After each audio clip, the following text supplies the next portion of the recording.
Welcome back to Open Studios, DSTV channel 263. You're still tuned in right here with myself, Pamela Mhlanga, aka the P Master, and of course I'm joined by the incredible Sylvia Walker. We are talking about ensuring that you save and you stay away from the festive hangover. Did I get that right? Absolutely, yes. Absolutely. Yes, and now that we are going towards the festive season, it is time for you to actually try it by all means to prevent from spending a lot of money, because I believe now that we are in the festive season, people have received their bonuses from work. Everyone is just excited about the festive season. They just feel like it is the time for them to have fun. Yes. And it is that time that we find a lot of people wasting a lot of money on the festive season. And in the month of January, you find themselves they find themselves actually stranded. So tell us a little bit about, people going about preventing the festive hangover. Yeah. I think, the thing is that a lot of people don't get bonuses. You say people get bonuses. A lot don't, but that doesn't stop the spending. People spend as if they have a bonus, irrespective. True that. They do. And it's, it's the time of year when retailers, of course, it starts with Black Friday, and that starts, that kicks off the spending season. And for retailers, it's the most amazing time of the year. True. And everybody feels it's been a tough year.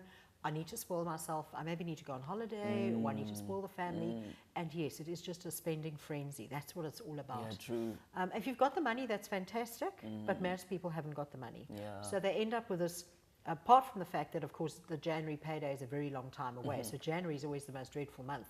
But apart from that, you can end up actually incurring so much debt that you're paying it off, into Easter or beyond. True. And it's very difficult today.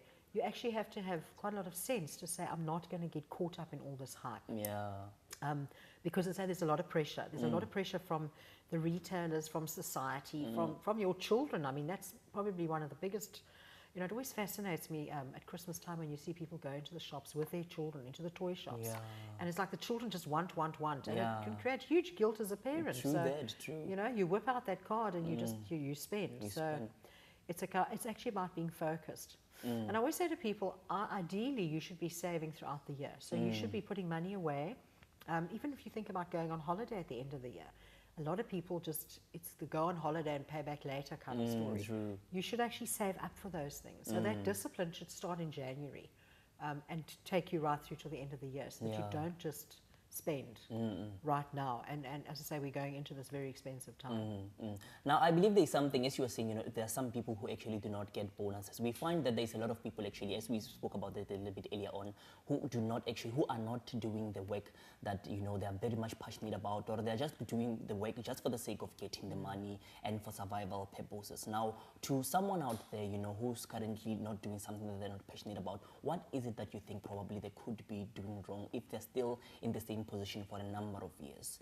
It's very sad when you meet people who they're doing a job and they say they hate their job. They hate getting up in the morning, they hate going to work, and they live for Friday. You've probably seen those sort of jokes on social media about, people who just wait for Friday. So many do, or they wait for when they go on leave.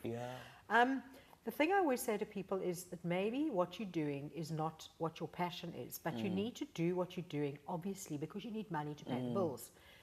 But develop that passion on the side, nurture it, because it can grow into a full-time career. So, as I say, I just did the jump very quickly, but I did also know it was my passion, so I wasn't going to something completely different.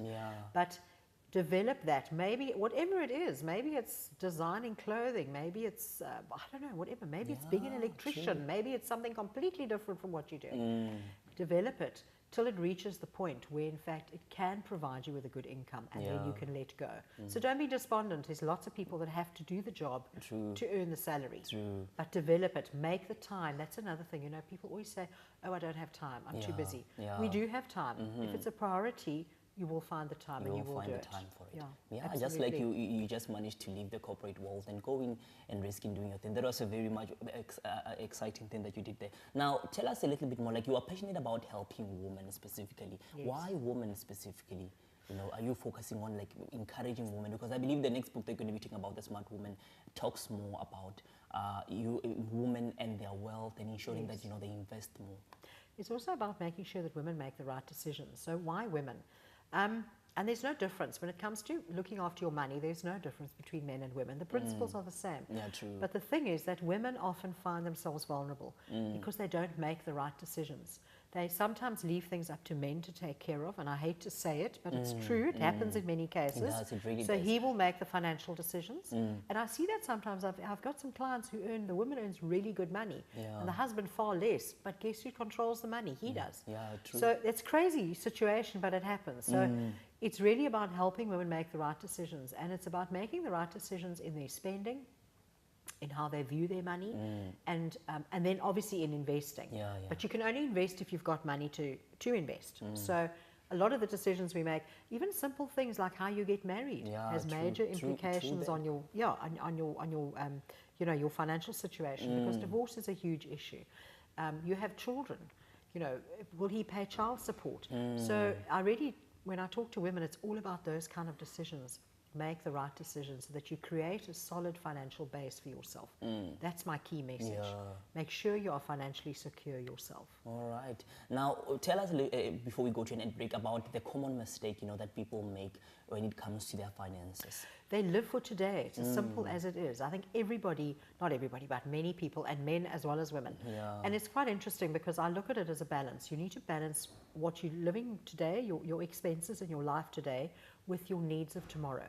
And if it's all about today, if you're just spending it, or every cent you earn, and maybe even more than what you earn, there's nothing for tomorrow. Yeah, true. And on the other side, if you're such a Scrooge and a miser, and you're saving everything for tomorrow, and there's nothing for today, that's also not healthy. So I think that's the biggest mistake, is people don't always have that balance in their lives. All right, now we're going to be going to an ad break right now. When we come back now, we're going to be talking about her book, Smart Woman, that talks all about women empowerment and showing that, and their finances. All that follows right here when you come back on Open Studios.